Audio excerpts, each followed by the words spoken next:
Hello. Hi. Can you hear? Hi, I hear you. That's great. Do you? Are you? And you can hear me? Yes. That's fantastic. Okay. Now, hopefully, there is no echo. I don't think there's an Um, echo. I don't huh? hear anything yet. I don't hear an Oh, echo, that's so great. that's Good. good. That is Yeah. fantastic. Because this is new software, and oh, Ben says echo. Hmm. Echo is gone. Okay, there was echo, but the echo is gone. Good. Uh, so, welcome in our new environment. This is still a tryout, but I am really liking this software because it is very easy to use, and I like easy to use. Um, so, welcome. How's your week been? Oh, it's been good. Yeah, it turns out my trip for 4th of July was canceled, so I'm still at home. Okay, but Yeah. there's fireworks tonight. Yeah, I think there are. I usually see some off my balcony. Okay, there is still some echo. So, let me see if I can change that.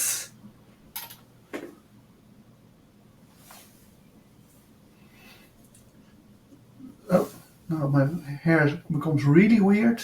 Oh, and I see Jane's hi Nora Lisa thing, so yeah, I see the chat. So, let's see if I can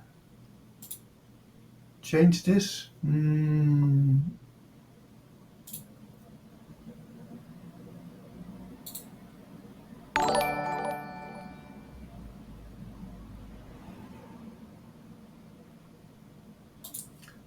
So there's a question. Can you make some noise, Nora Lisa? Yes, noise. Because now I'm not hearing you anymore. So that's Oh, that's not that's not right. It okay. looks like it's gone, yes, but now I'm not hearing her. Okay. More noise. Do you hear anything? Oh, I see Ben saying, "Oh, I better behave if at Well, least I let's can see the chat." try it the other way.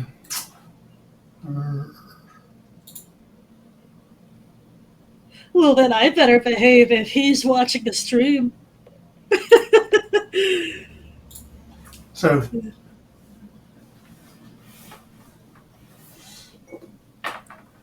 okay, there is a question. Uh, Joost, can you explain in what way the matrix story you often use isn't a metaphor but a selection restriction violation? Well, it's not a metaphor in the sense that the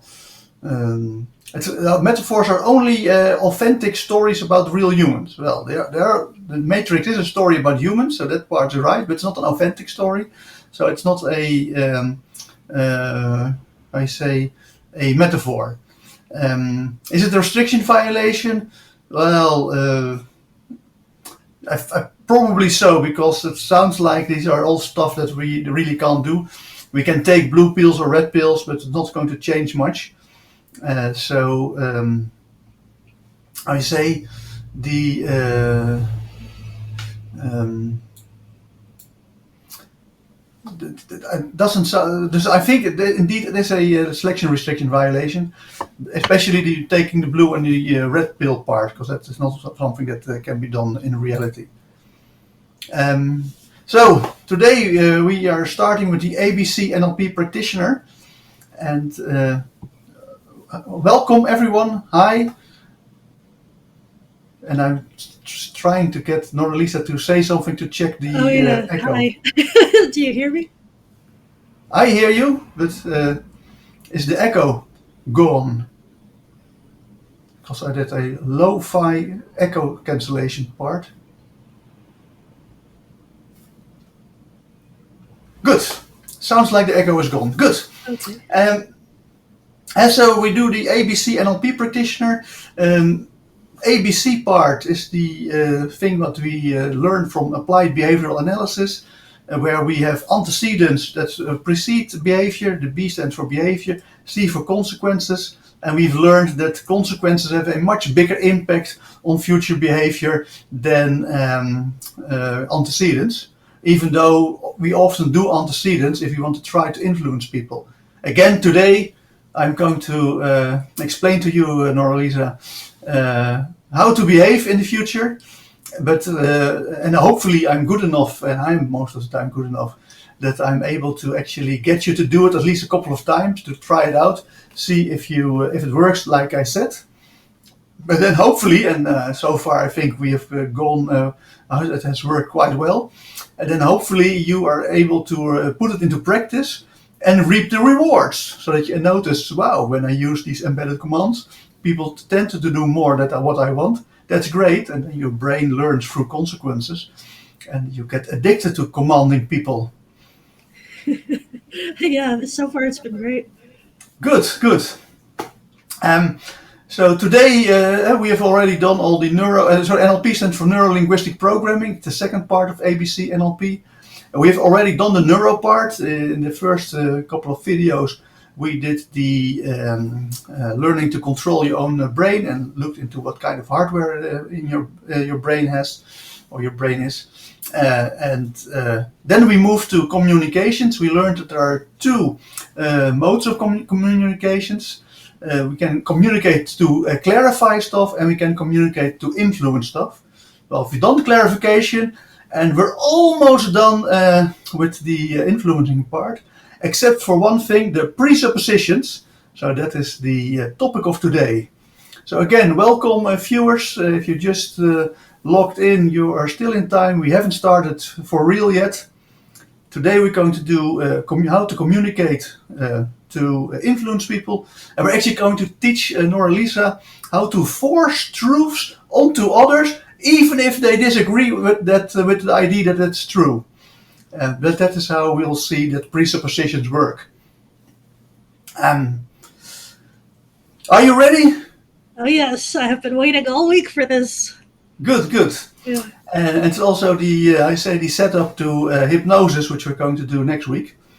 So we'll see how that works.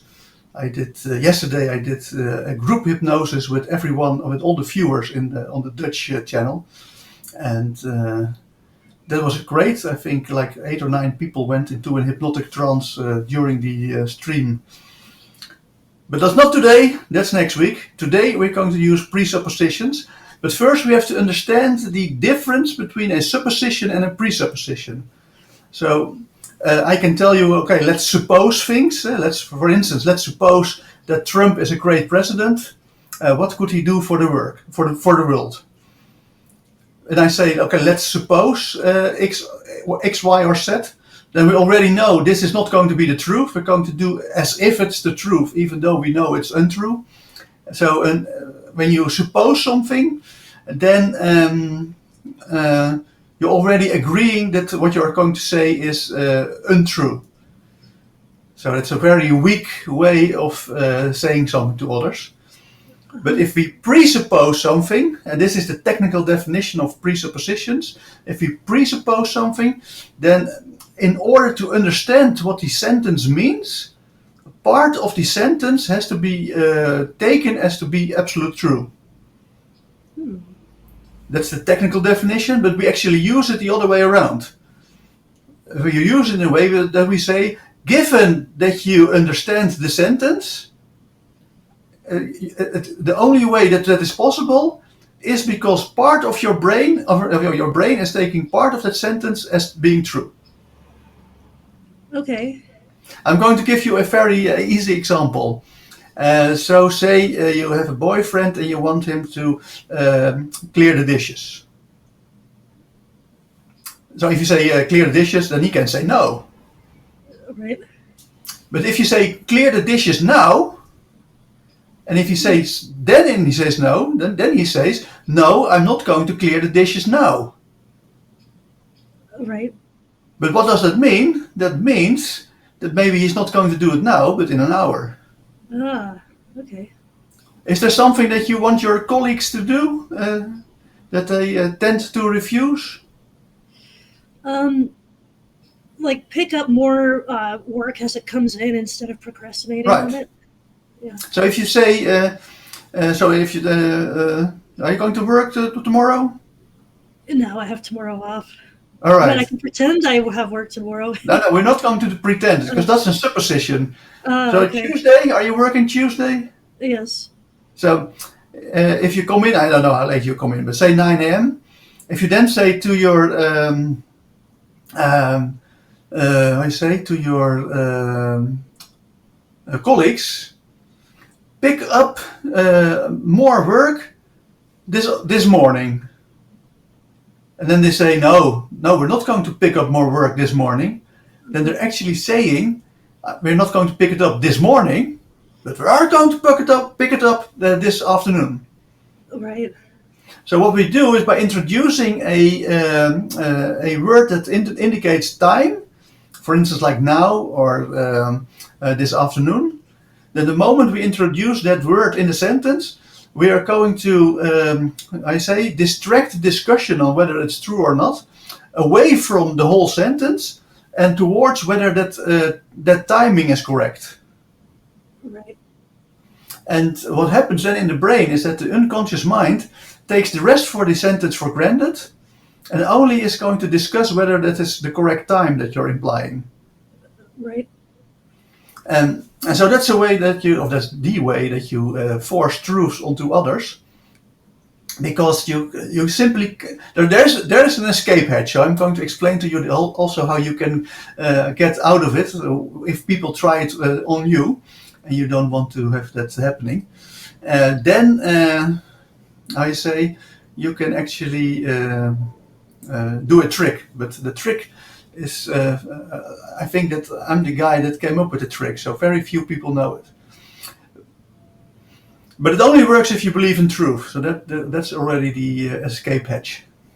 But given that most people believe in truth, then if you add a word that indicates a time in the sentence, then it's going to distract people from the rest of the sentence, and people are only going to discuss whether that's the correct time.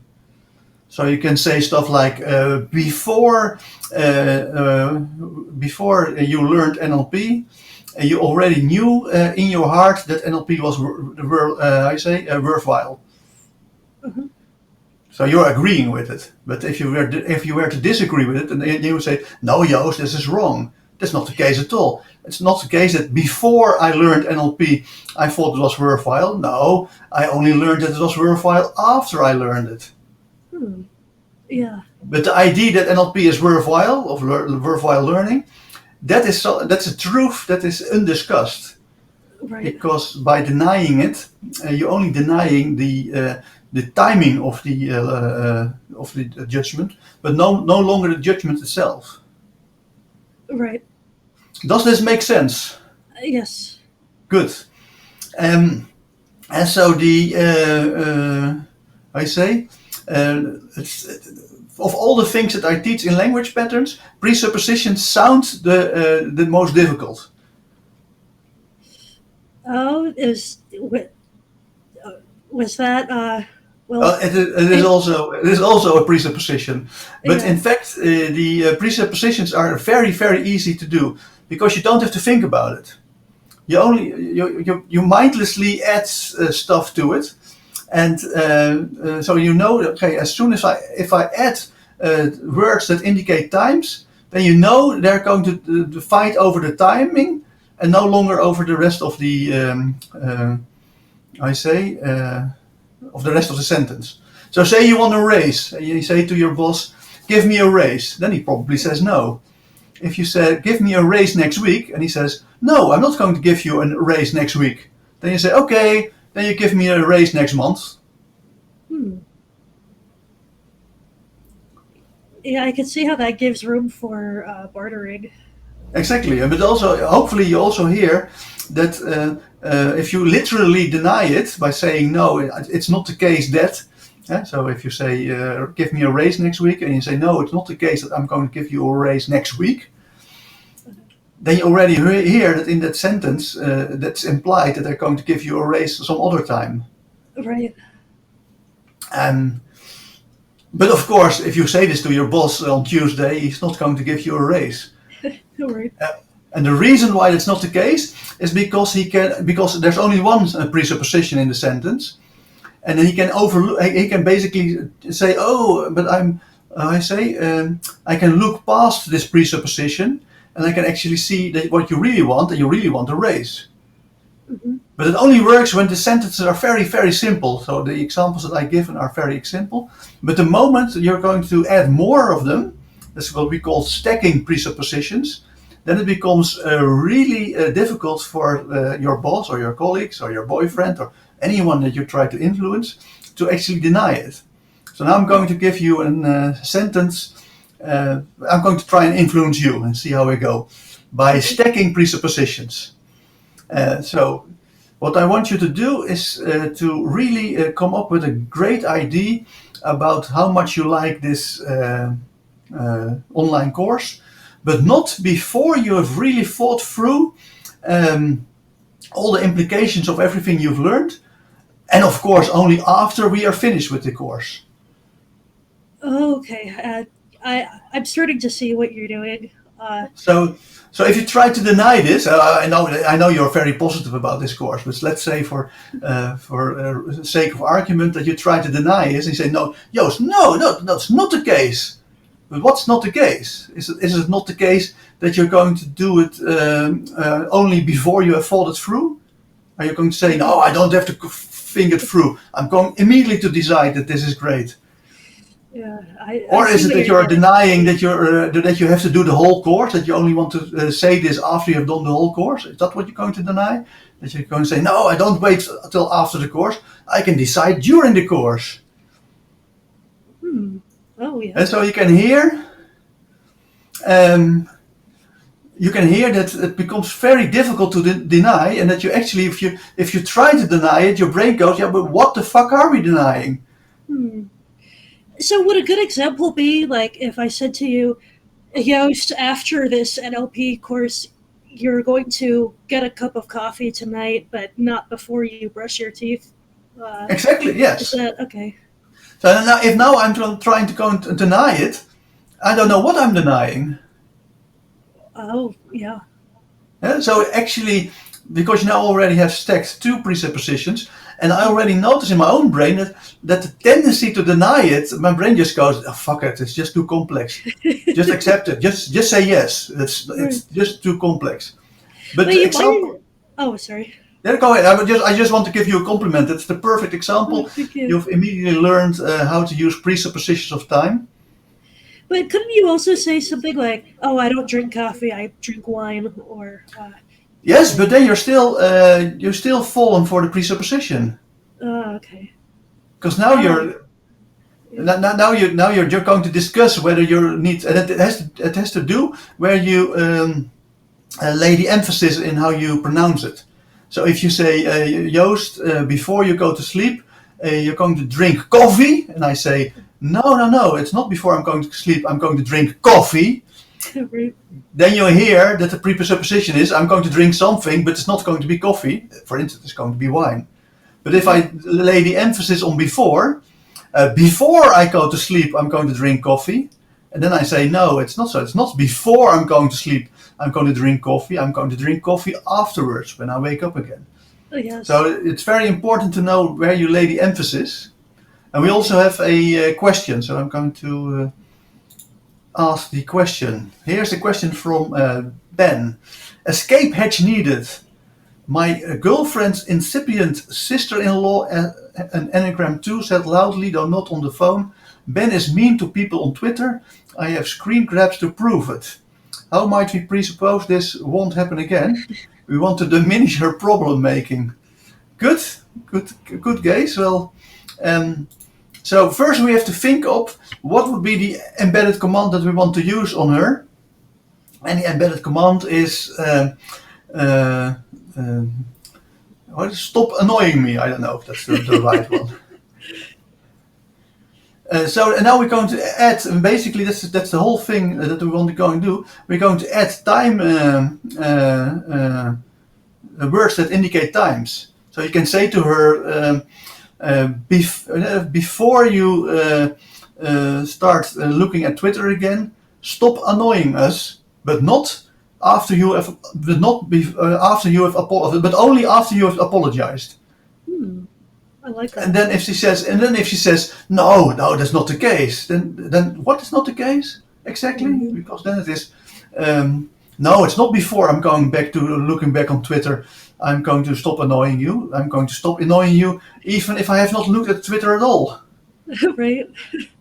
And then just to make things even better, it's also nice to add a cause and effect statement. So we learned last week how important they are. So you can say, okay, before you go back to Twitter, stop annoying us and apologize because you have not behaved in the right way. And again, if they say, no, that's not true, that's not the case at all, and then they say, no, I'm not going to do all of this, before I go back to reading Twitter. I'm first going to read Twitter, and then I'm going to, apologize and stop annoying you. I'll give this a try. Yes, so that's how these presuppositions work. We want to make sure, okay, are we clear on what we want to use as an embedded command? Then we use presupposition to force the embedded command as a truth onto others, even if they disagree with it. And we close off with a cause and effect statement to make sure that they have a good reason to follow up on the command. So I think that the presupposition of time you understood them quite well, right? Yes. And again, often when I teach these things, people think that they need to, people think that they need to think about it. But the real way that it works is just mindlessly adding words that indicate times in the sentence. That works much better. And then make sure that you put the emphasis when you pronounce it on the time clause. Okay. So that everybody is sucked into whether the timing is correct or not, and forgets to discuss everything else. Okay. So presupposition of time are actually the first of the presuppositions. We actually are going to look at 7 today. Oh, okay. But some are quite like the presupposition of time, especially the second one. It's the one that I call, I should first teach you the escape hatch. So say that I try to influence you, and you'll say, okay, Nora Lisa, I want you to wire all your money to me now. And you think, if I'm going to deny it, I say, no, Joost, I'm not going to wire all my money to you now. Then I'm really saying, I'm not going to do it now, but I'm going to do it later today. I don't want that. So as long as you believe in truths, and you try to deny it, or disagree with it, or think it's untrue, then you fall into the trap of the presupposition. So the escape hatch that I actually discovered is by stop thinking in terms of truths and start thinking in terms of probabilities. And when you react to a sentence like this with the following words, that's highly unlikely. Yeah, that's highly unlikely. Then no matter how many presuppositions are being stacked in the sentence, you escape all of them. Because you agree that what they're saying is a possibility, rather than trying to completely deny it if it's a truth or untrue. But if you say it's highly unlikely, and you say, okay, there's like a 0.00001% chance that I will do it, but there's a 99.99999% that I will ignore you. Right. And that completely kills the whole working of the presuppositions. Presuppositions only work if you believe in truth. If you stop believing in truth and replace truth with probabilities, then you're completely safe. For instance, if I said, okay, please wire all your money to me now, and rather than saying no, I'm not going to wire all my money to you now, but you reacted with, that's highly unlikely. That's highly unlikely. You just completely killed the discussion. Yeah. So if your boss says something that you think, what's he trying to do? I don't like it. You just react, it's highly unlikely. You have to do 10 other important jobs today now, here. If you say no, then you say, okay, I'm going to do it, but I'm not going to do it now. Yeah, but if you say that's highly unlikely, then you completely kill the discussion. Yeah. Okay, I like this. Yeah. Very powerful words. It's highly unlikely. Or especially if he's like, oh yeah, so and so is upset with you because you didn't do X, Y, or Z. So that's highly unlikely. Exactly. Right? Yeah. So let's look. So that's clear, right? It's highly unlikely, and you're safe.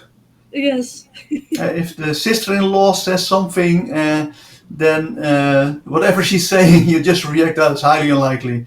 Oh Uh, yeah, definitely. Because she's always trying to say things about Ben. Like, and there's a question. If they ask back what is highly unlikely, then you just go bounce it back and forth. You said whatever you're proposing, it's highly unlikely. So you don't have to think about it. But it's a good question, Faker Simic. Um, so, and in fact, they won't ask that, but they would actually have to say it if you use it in a meta model way.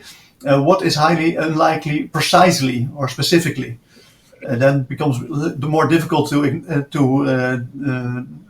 bounce it back and by saying whatever you propose. But then you can say, well, you want me to do something, it's highly unlikely that whatever you want me to do, that I'm going to do it. So perhaps if I said it's highly unlikely, I would have a less incendiary response. Ben again. I would have a less incendiary response than what the fuck were you thinking? I don't think so. I think that if the sister-in-law said Ben is mean to people on Twitter, and you react with that's highly unlikely, I think that they will still explode. But this is not about trying to prevent people from exploding. This is meant to prevent your brain from accepting truths that are negative suggestions for you, and the best way to do it is to ignore it. So that's out of the way. We understand the basis of the basis of how presupposition works. We already know one presupposition of time. Just throw in time words that indicate time or timings, and you automatically create one, especially when you put all the emphasis on the words that indicate times. So the second one, number 2, is what I call presupposition of rank. That's whatever ranks words. For instance, counting 1, 2, 3, 4, first, second, third. But also, and here we come into, because lots of time words that indicate time are also ranked. So you have yesterday, today, tomorrow, the day after tomorrow. That's another rank. But also Monday, Tuesday, Wednesday. And then, is this time? Is it a rank? Well, we don't care. It's a presupposition either of time or of rank time, maybe. January, February, March. So whatever is coming in a sequence, or should I maybe call it presupposition of sequence. Then immediately when you add such a word to the sentence, it draws the whole discussion to whether that sequence or the number that you put into it is correct or not. right. So if I say to you, wire me $10,000. You say, no, I'm not going to wire you $10,000. I said, okay, I'll settle for $5,000. But by denying it, and by saying, no, it isn't so, you only say no to the number, to the 10,000, but not to the wiring dollars. Right. So that's the way that it works. The first thing you're going to do after this stream has ended is wire me all your money. You say, no, it's not what I'm going. That's not the first thing that I'm going to do after the. Okay, you can have a coffee first and then wire the money. Again, you hear that adding these numbers or sequences or whatever immediately creates the same effect that we had when we put in time clauses. Oh, right. And again, if I say, okay, you're going to wire me $10,000, if you say it's highly unlikely, it kills the discussion. Yeah. Because now I can't say, oh, then you will do 5,000. So, no, it's also highly unlikely. Yeah. So that is the best way to protect yourself from these things. So that one is quite easy. So, if you understand time, then you understand these, basically counting numbers. They work exactly the same. Right. Then we move to the presupposition of or. And this one works a bit differently. Here you have to either give people two choices where you really give them the same choice. Do you want where you basically say you use synonyms? Do you want to listen to what I say, or do you just want to do what I want you to do? Hmm. I want you to do what I want you to do. Like, It's it's, basically yeah. Because listen is an ambiguity. uh, Listen is not only listen to me; it also means do what I say. So I say, are you going to do what I say, or do what I say?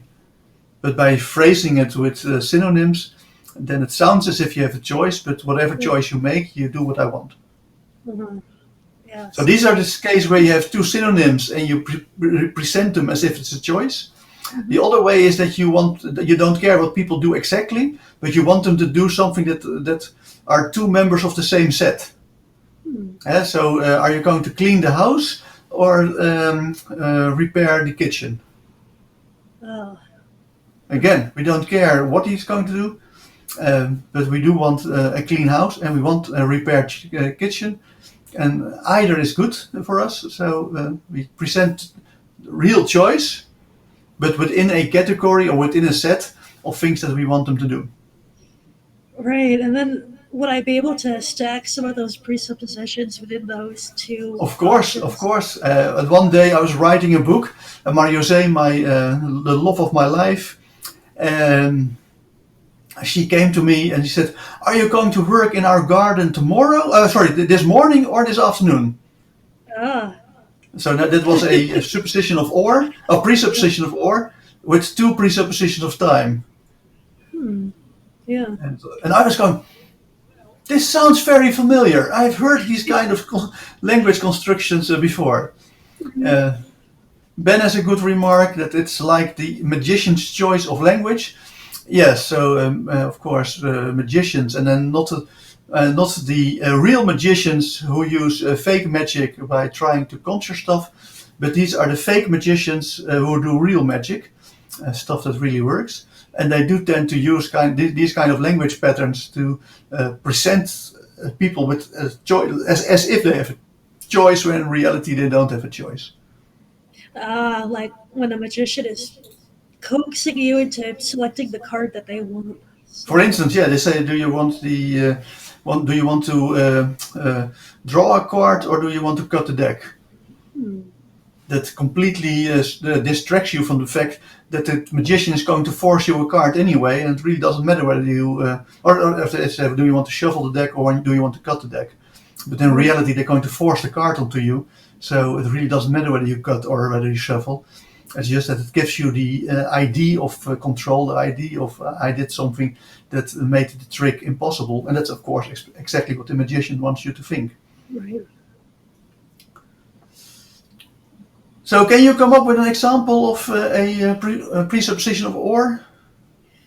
Um, are you going to clean the kitchen or are you going to clean the sink? Yes, perfect. So that's an easy one as well. So we move to number 4. That is a presupposition of realization. Well, first of all, to realize something is a ambiguity. As you can realize a project, you can realize a building, but we're here. We want to have the realization that you know something, that you become aware of something. And due to the way our language, the meaning of our language is formed, you can only know and realize and become conscious of or become aware of something that is true. So if I say to you, you realize that NLP is the most fantastic, powerful tool in the world. Hmm. And then you say to me, and again, I think you agree with me, but they say that you disagree with me, then you would say, no, Joost, that's not true at all. It's not true that I realize that NLP is the most powerful tool in the world. So now suddenly the question is only whether you realize something or not, but the rest of the sentence, again, is taken as to be completely absolute true. Hmm. Yeah. Or I could say I already know that it is the most powerful tool in the world, or Come again? uh, I could say I already know it's the most powerful tool in the world. Yes, but then you agree with me. So the whole, as long as people are agreeing with you, the presupposition did not add anything.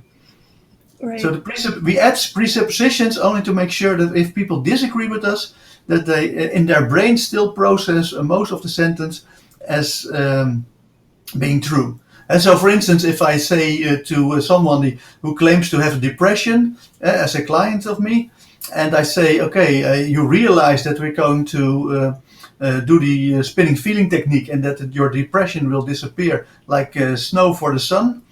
And if he says, no, that's not true at all, then I only saying, no, I don't realize that we're going to do the spinning feeling technique and that my depression is going to disappear like snow for the sun. But that, of course, is a very positive idea, because now he's only claiming that he's not aware of something, and then it's my Right. job as a coach to make him aware of it. Yeah. I But like if he that. agrees with me, he says, "Yes, great. That's completely what I expected. We're going to do the spinning feeling technique, and then my depression will disappear like snow for the sun." Um, well, if he says like that, yeah, as a coach, yes, I'm happy. Yeah. So if you, for instance, with the sister-in-law, the embedded command was stop annoying us. And if you say, I hope you real, and you can also, this is very interesting with the presupposition of realization, you can actually use the negative version in the sense that you use the word not in combination. So you can say to the sister-in-law, you don't realize that you're going to stop annoying us. Hmm. And if she now agrees, then she says, yes, I don't realize that I'm going to stop annoying you. But she accepts now as true that she's going to stop annoying you. Right. And if she agrees, it's great. If she does agree, she says, no, that's not true. That is not true at all. Then she says, and then now we get a double negation. And no, it's not true that I don't realize that I'm going to stop annoying you, which means I do realize that I'm going to stop annoying you. Yeah, that works. Yeah, I'm gonna And try so that. and that's the great thing about presuppositions. That's why Milton Erickson, the psychiatrist who invented hypnotherapy, called them double binds. Because if you agree with us, great, we love you, we love agreement. And if you disagree with us, you're also agreeing with the part that we really Yeah. find really important. Hmm. And so there's no way out except by if your sister-in-law is watching this stream and then says to me, or says to you, it's highly unlikely. So that will be painful, but Yeah. we're going to assume that that she's not watching the stream. Yeah. And you can use the word realization. You can word no. If you say to the sister-in-law, you know that you're going to stop annoying us in a week's time, Yeah. and if she says no, no, I'm not going to do that. Okay, you're not going to stop annoying us within a week's time, or you don't know you don't know it, but okay, you just don't realize it yet. Okay, no problem. You're still going to do it. So can you create an example of a presupposition of realization? Uh, you realize that Amsterdam is the best place in the world? Exactly. Yes. If I say no, I say no, then I only saying no. I don't realize that. And if I say yes, then I agree with you, and then of course you're happy. Okay. So Ben adds, double bind sounds like the Milton Erickson way of saying the magician's choice. Um, yeah, I don't know enough about the magician's choice, but so the difference is that if you say, I say it. So we had the presupposition of or, where we basically either said, okay, you can choose between A1 or A2, but A1 and A2 are basically the same. Or you can choose between A and B, but A and B are both within the same set of C, so you're still doing C. To me, that sounds more like the magician's choice, because here people actually offer you a choice. And it's true in the sense that when we say something like you realize that NLP is great, that it may sound now like people have a choice, but of course people have already chosen in their life, that just they have an opinion. So I'm not sure whether it's whether they actually there's a choice issue here. It's just that if their opinion is already set, that they fail to how you say uh, to fail to notice that consciously that they're only denying part of the sentence and not the complete sentence. So consciously they want to deny the complete sentence. They want to say, for instance, the sister-in-law, if you say you realize you stop annoying us, and then she says no. She really wants to say no, I don't realize it, and no, I'm not going to stop annoying you. But that's what she thinks that she's doing consciously when she says no. But unconsciously, she's only saying no to the part that she's not realizing it. But she's saying yes to the part that she says stop annoying us. And of course, all of this happens unconsciously, way before you become conscious of what is being said.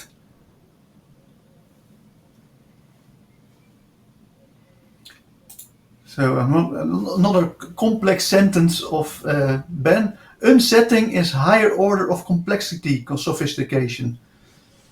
Well, we're going to move into the presupposition of adverbs and adjectives. And in this case, it is the word higher is creating a presupposition. So I'm not sure whether I understand the sentence, but it sounds like a compliment. And so I'm still doubting whether I should say it's highly unlikely. So it might be likely, I don't know. It's just too complex a sentence to me. But I do see that there's a presupposition in it. But I'll explain it first, the presupposition of adjectives and adverbs. And so sometimes people ask you to write in a business style.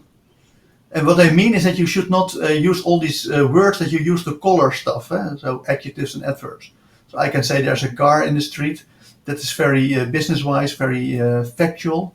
But I say there's a beautiful car in the dirty street. Then I'm going to qualify car and street. Right.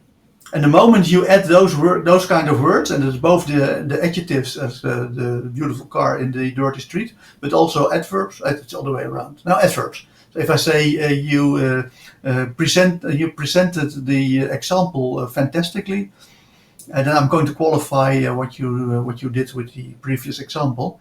At the moment you put these qualifiers in the sentence, it draws the discussion only whether that qualification is correct. And the rest of the sentence again is taken to be true. Huh. And so if I say you are learning NLP very quickly, and you say no, it's not true, Joost, it's not true at all. I'm not learning NLP very quickly, but again, that only means that you're still learning NLP, but just a bit slower than I thought. Oh, right. Yeah. If you say to your boss, you're going to give me a beautiful raise. And he says, no, it's not. I'm not going to give you a beautiful raise. And he says, okay, I'll accept a small raise. Right. Because he only is denying the qualification. He's not denying the rest of the sentence. Okay. Can you come up with a beautiful example that explains this perfectly? You are going to have an amazing glass of wine. Right, exactly. Yeah. Then I say, no, it's not true. It's not true. I'm not going to have an amazing glass of wine. It will just be a great glass of wine, but not an amazing. Right. But I'm still going to drink wine because I am being hypnotized by you. Yeah, blame it on me. You came up with the example. Yeah.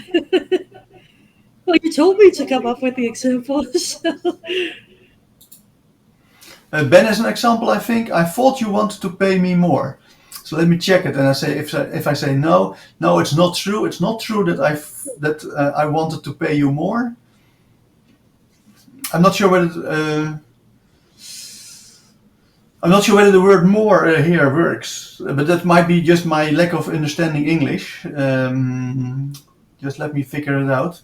I thought you wanted to pay me more. No, I'm not going to pay you more.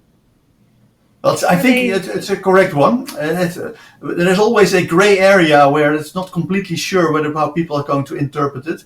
This one is definitely in the gray, but it does sound like people are going, that if people deny this, that they actually say, I am going to pay you, but I'm not going to pay you more. But if you say, I thought you wanted to pay me more, uh, uh, uh, but I thought is a bit tricky in this sense. So I would just say, you want to pay me more. Uh, I just have to come up with a example. You quickly want to pay me more. It's not only you want to pay me more, but it is going to do it quickly. And I can imagine the boss coming back with, what made you think that? And if he then says, no, I'm not going to, if he then says no, then he says, no, I'm not going to pay you more quickly. But this is just, I say, very thought out, because I just want to make sure that's a presupposition of adverb in the sentence. Because it is much more easier to do this with a time sense or a sequence. If you say, you want to pay me more, or I thought you want to pay me more. If you say, I thought you wanted to pay me more this year, so you add a time sentence in it, and then he says, no, it's not true. It's not that I wanted to pay you more this year. And he said, okay, I'll settle for the current offer, and I accept your offer of paying me more next year. So some of these things are just easier to do with the other presuppositions. And again, I'm now to explain how they work. I am constantly only using one preposition in the sentence, but of course we can add to that. So you can say stuff. Okay, before you give me your final offer of my next raise, I want you to think quickly about how wonderful I am for this company and how worthwhile, and pay me more than you initially thought of this morning. And again, you hear, if you say like that, it is so hard or difficult to deny it, because you go, what if I deny this? What I'm going to deny? Right.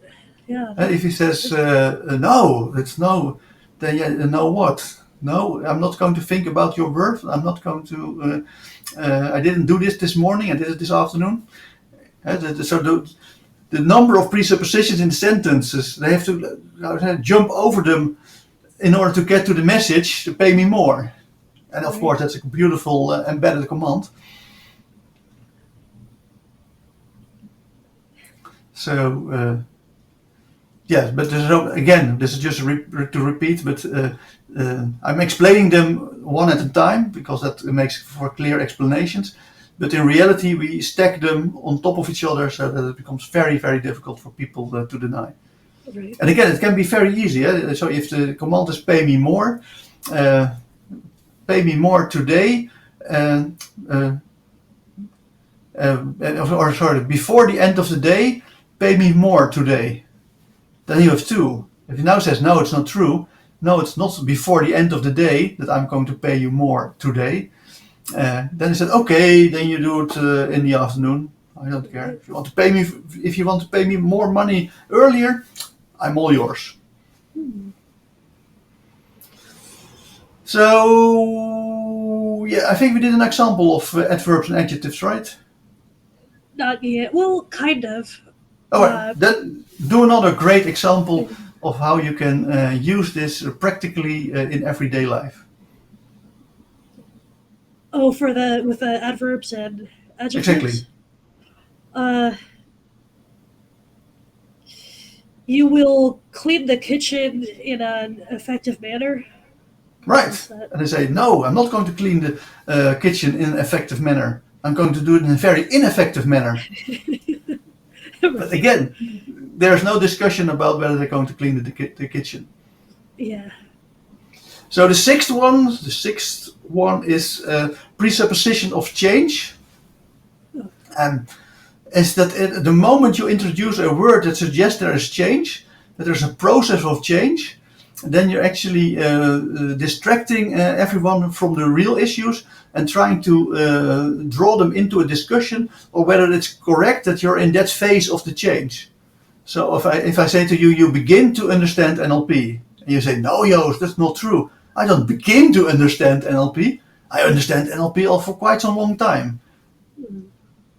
Today we end on a high note. And you say, no, Joost, that's not true. We're not ending on a high note. It has been a great show from the get-go. Yeah. And so we have this process that we're talking about, and there's a start and an end, and there's a middle, and we can begin, we can pause, we can continue, we can end, we can delay, we can hasten things, and all of that is going to create presuppositions of change, because we're going to discuss whether it's correct that we're in that phase of the project, and everything else again is unconsciously taken to be absolute true. Where in reality we really don't care whether we're in the beginning or the middle or the end. Who cares? As long as they're going to do the other stuff that we want them to do. Right. I'm trying to think of an example on my own right now. I'm not really thinking of anything at the moment. Again, thinking about this stuff is the wrong strategy. So you should only notice which word created. So to begin, and it's both the verbs and the nouns. So begin, we begin something, or the beginning. If I say to you, okay, you begin to relax, typically what we do with hypnosis, and you disagree with me, you say, no, I don't begin to relax. I'm already quite relaxed to start with. So the word when would not apply here? Come again? The word when? Like. Yes, when works really well, but because it's a time clause. Okay. So if I say something like, when you listen to me, you're going to learn more about NLP. And then you say, no, Joost, that's not the case at all. But what are you denying? It's very difficult to understand, because when implies that you are going to listen to me at some point, and we're only going to look, or how to say, we're going to find out if it's now or if it's later. Would an example be you've started to enjoy these Sunday sessions? Exactly, yes. Again, you use a word that suggests a process of change. And so if I say, no, it's not true, I'm not starting to enjoy this, I'm enjoying it for quite some time now. Mm-hmm. So, but let's get back to when, because I discussed it with the difference between if and when, and I said, well, if is actually making it harder for people to follow you and to be influenced, and when is lowering the barrier to influence. And the reason is that it creates a presupposition of time when you use when. Right.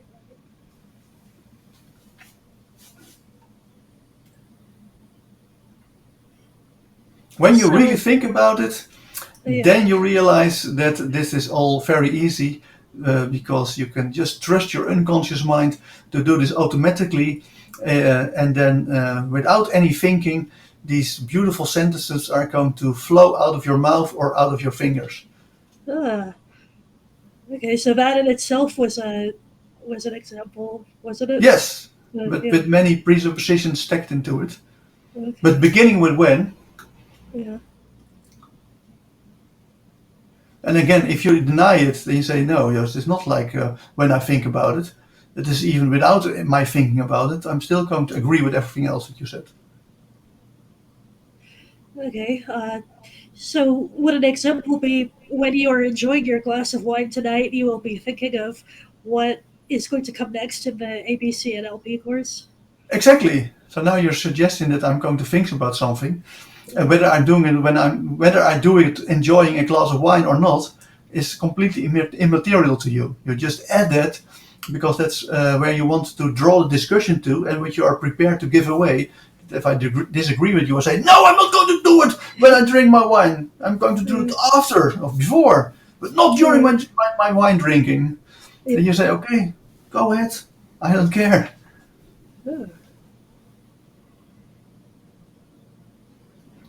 So Ben has a remark about omega persuasion, lessening of resistance, as opposed to alpha persuasion with pent-up desire. ABC does both. Maybe you mean instead of omega mean consequences, but I'm not really following the difference between alpha and omega. Maybe you mean that alpha is trying to push things and omega is trying to pull things or lure things. But I need more explanation to comment on it.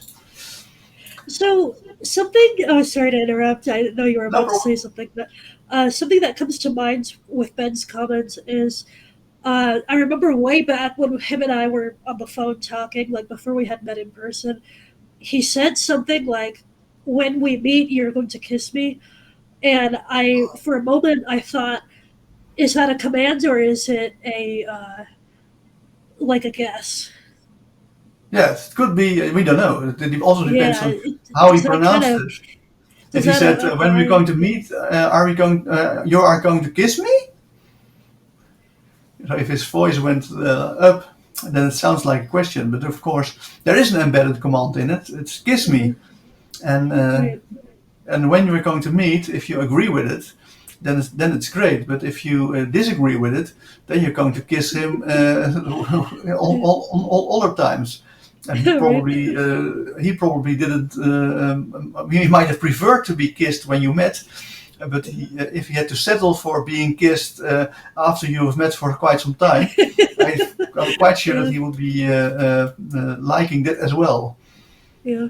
So it was a win-win situation for Ben. Yeah. Indeed, it was. Okay, there's Dr. Eric Knowles, academic who focused on listening and resistance. I'm not familiar with his work. I might have to look that up. So we come to the seventh. How many seventh uh,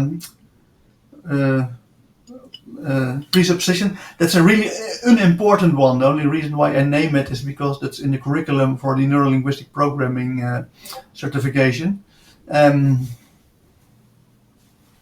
and this is the one that we call the presupposition of comment. So sometimes you use a phrase where you basically make a kind of comment on what you're going to say. With a heavy heart, I have to tell you that we're going to let you go. Hmm. And then that with a heavy heart is kind of comment on the next sentence that is going to be said. And this works like a adverb or an adjective. Of course, here is also there is an adjective. And so then, if we were disagreeing, we could be trying to say, "No, don't fire me." So I said, "No, no, I disagree with you." Then you're saying, "No, it's not true that you tell me this with a heavy heart. Right. You're just enjoying this, you sadistic asshole." Yeah. Um, so I'm not familiar with English, but we have a number of ways of saying these things in Dutch. You can say. Um, Happily, I have to inform you that you got a bigger pay raise than you thought. Yeah. And then the word happily, but again, this is an adverb. So I know in Dutch you have actually complete sayings that doesn't use adverbs or adjectives that are comments. But I don't know whether whether you have these. Often they are quite formal way of presenting a sentence. I don't know Right. whether you can you come up with an example just Would an just to teach me. would an example be? I regret to inform you that your computer crashed. Exactly. Or Yes. Yes. So if yes, that's a perfect example. Because if I then say no, it's not true, then you're only saying no, it's not true that you regret to inform me, uh, and it works exactly the same as the adjective and adverbs. But now we don't have an adjective or an adverb; we have a verb. You say I have to. I regret that I have to say you. And then we're going to discuss that you really are in a regretting mood or not. right. I regret to say that your computer crashed. We're going to accept as absolute truth that the computer crashed, and we're going to discuss whether you regret this or whether you're just sadistically enjoying my suffering of my crashed computer. Some Um, people I do sadistically enjoy when they all exactly. that. It's like, And you have the German word Freude, Schadenfreude. oh yeah. Is the best joy is seeing other people suffer. Yeah. But again, this one is quite unimportant. Uh, There are actually these are the seven presuppositions that are currently being taught in the curriculum. In the original book of Richard Bandler and John Grinder, the magic of no, the structure of magic, they actually list about 30 or 40 presuppositions. but many of those are actually wrong. So they're not presupposition at all. It's just the mistakes they made in the 70s. But there are a number of presuppositions. For instance, presupposition of place. If I say, okay, you really, well, we're going to have a big success training all of this in Las Vegas, and you say, no, it's not true. It's not going to be a big success training this in Las Vegas. Then you say, no, we're going to have a real success that will be in Los Angeles. Right. So then you're going to, the rest is being accepted as absolute true, but we're going to have a discussion whether the location is correct or not. So there are, and I think using stuff like location is actually much more useful than the presupposition of comment. Somehow the presupposition of comment made it into the manual and the presupposition of location didn't. So there are more, but these are the ones that are being taught. Any questions?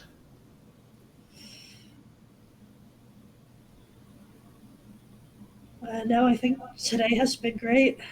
Thank you, thank you. Yeah. Then we're also at the end of the presentation. I should have, I'm just going to see if I did things wrong. And the one thing that I did wrong was not change the ticker.